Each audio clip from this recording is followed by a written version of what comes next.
Mihaela's interview, take one. I just want you to sit like this so you can see the enterprise here.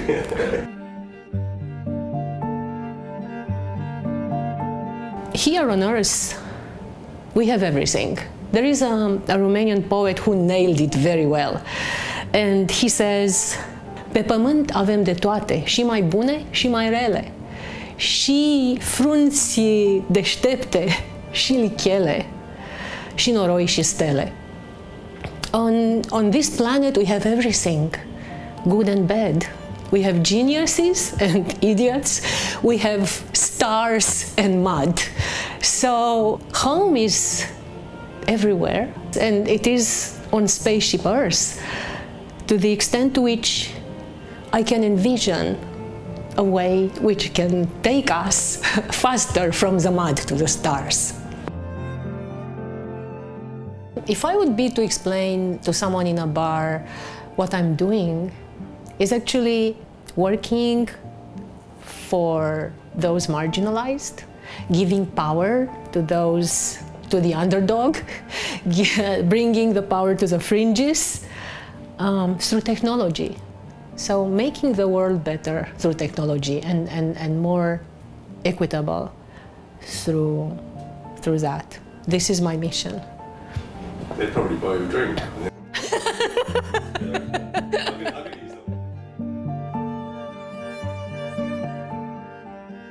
You know, they say Romanians, I'm Romanian, and they say the Romanian is born a poet. So that's how I felt, that I was born a poet. So I was writing poetry since I started to write. In Romania, on television, we had Carl Sagan, his show Cosmos. And then, at the same time, we had Star Trek. So maybe you can see, yes, I am a Star Trek fan. You have here the Enterprise on my dress. I have the galaxy. I feel, yeah, this is who I am. By looking at the world in a different way through what the Star Trek universe brought to me. You know, in a way, maybe because I was born there, but I was not aware, I was a child, I felt an alien in the real world, and I felt much more at home in the Star Trek universe. So my heart is, yes, is with science, with the universe. I identify myself a lot with those people from the developing world because I was one of them. And I know their potential, and I see that it is, you know, so big, there's so much energy. When I left Romania, I was like a spring with so much energy, just ready to unleash it. And when they find an opportunity, they will immediately, first of all, they will see it and they will grab it. Many people in the developed world don't bother to even see their opportunities. I realized that in the developing world, people are so used to be creative because they need to do everything with nothing. And in the developed world, they do nothing with everything far too many times. Once you get to the gist of it, you realize that mathematics is in fact a language. You know, as you get creative with words and writing a poem, mathematics is a beautiful language which enables us to encapsulate the mysteries of the universe and actually explain them. Creativity is in nature everywhere. And you know, most mathematicians have observed that. So, for example, Joseph Fourier, I will quote him because he explains it so beautiful. There cannot be a language more universal and more simple, more free from errors and obscurities, more worthy to express the invariable relations of all natural things than mathematics. It interprets all phenomena by the same language, as if to attest the unity and simplicity of the plan of the universe, and to make still more evident that unchangeable order which presides over all natural causes. This is what math is. It's this eureka moment because you feel that you revealed a truth about the universe. And it's a feeling which I think it's more exhilarating than when you read a beautiful poem although they have a lot in common. So if you really are involving all your creativity, you can discover the beauty of mathematics.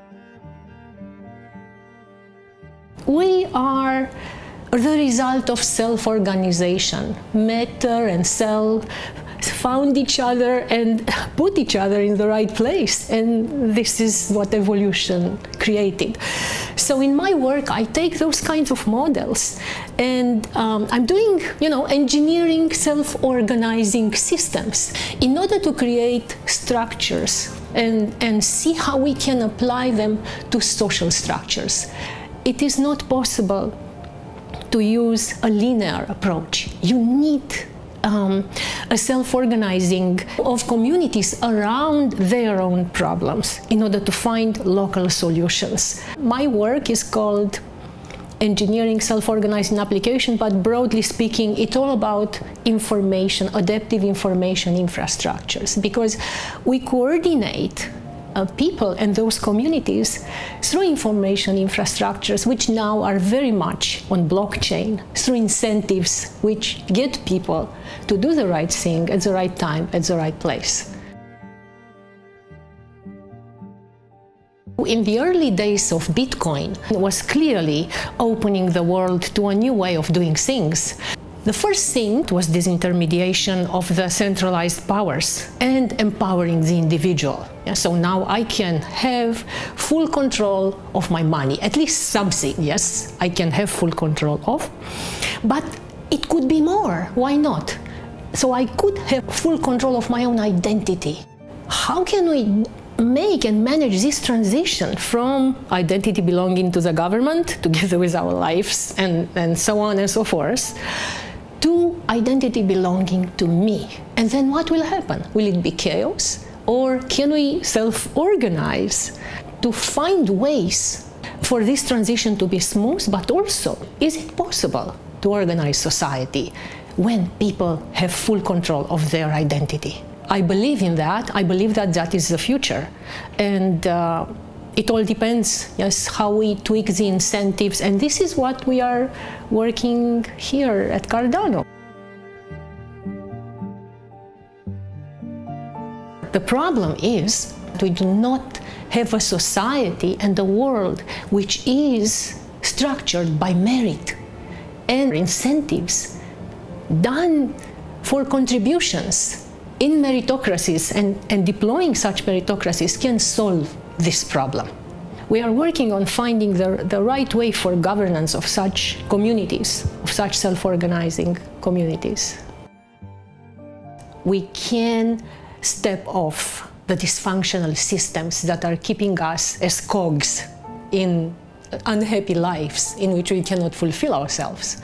Yes, we can step off and have our own identity and sovereignty and create a better world and a better society through this technology, because now we exist, we have identities of our own, and we have our own money to ourselves, which we can use and put together in projects that are helping us and not those at the top. I think that is what drives me, that what I have seen drives Charles and this community of fans, of which I think I am the greatest of Charles' vision and work. With blockchain now, one can reach the individuals, yeah, having self-sovereign identities and so on and so forth, and bring them together. You can see that actually you can solve very difficult problems if you have a collective that is pursuing it, and if it's the right collective, you can solve a wicked problem very fast. A wicked problem is a problem where you can see the symptoms, but you cannot point to the cause, because the causes are dynamic, interdependent, and unclear. I've been working with the Department of Defense on wicked problems because this term came from the counter-terrorist fight, where terrorists are networks which are decentralized and quickly self-organizing, speaking of, yes, my expertise, Well, the Department of Defense is a top-down, very rigid structure, which actually cannot have the agility of response when it comes to those kind of asymmetric attacks, as we call them. When you have a collapse and a power vacuum happens, in this case, of course, there are two extremes. So we can either get into total anarchy, or we can get into total Big Brother effect, in which top-down dominance dictatorship. So how do we find that middle in between, to offer society something better than before? If you look, at the patterns in which the universe works, from the solar system to the atom, you have all these self-replicating structures. The atom with its electrons around the nucleus is like the solar system with the planets around the sun. So there are all these fractal, self-replicating patterns at many levels. That kind of structure is called a holarchy. And these holarchies are able to combine bottom-up and top-down structuring of things as well as societies. That's how we self-organize ourselves. So this is what we are working on right now at Cardano. I really very much love my students, and that I appreciate their talent and potential. And I see in them the potential which maybe they don't see themselves sometimes. I actually mentored Garrett Camp before he founded Uber. He was my student in Calgary. So I took him under my wing, I can call it this way. So I keep his thesis, since then, as a very dear thing to me, because he was extremely talented. And this is a phenomenon which is far too often in our education system. The talented kids are, kind of big leveled up, and this is not good for the progress of our world. It's not good for meritocracy. So he was extremely talented, and he developed during his master's thesis system called In Order. It was a search system through self-organization. Exactly that was the work in my Emergent Information Systems lab in Calgary. So he was a pioneer as well in self-organizing applications and information systems. And so the thing is that it was bought by Google, and it became StumbleUpon. And then that's how he moved to California, and he met Travis, and they co-founded Uber. And now Garrett bought the most expensive home in Hollywood. So, who would have thought when he was in Calgary?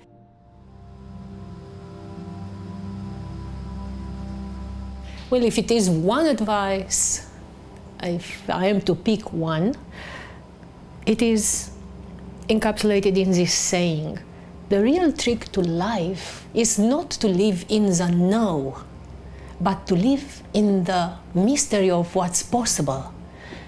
This is the only way in which you can create a better world.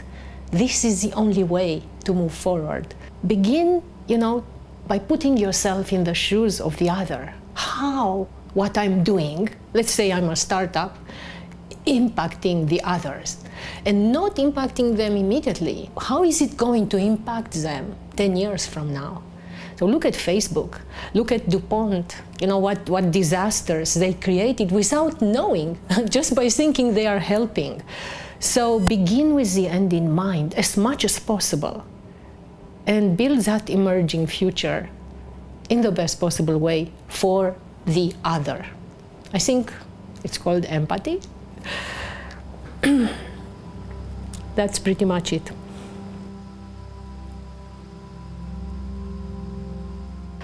Philosophy comes from two words, philos and sophia. Philos means love, and sophia means wisdom. So it is love of wisdom. This is from Greek. And as such, philosophy, I think, it's the most important of it, because it helps us look at the world in a way in which, we come from the ancient traditions. So there's a lot of wisdom still on this planet which we forgot. as conquerors, we didn't do a very good job because now we are close to extinction. So we have to come back to that ancient wisdom. So philosophy, this love of wisdom, I think, should be at the foundation of where we come from in our science, in our work, in everything we do.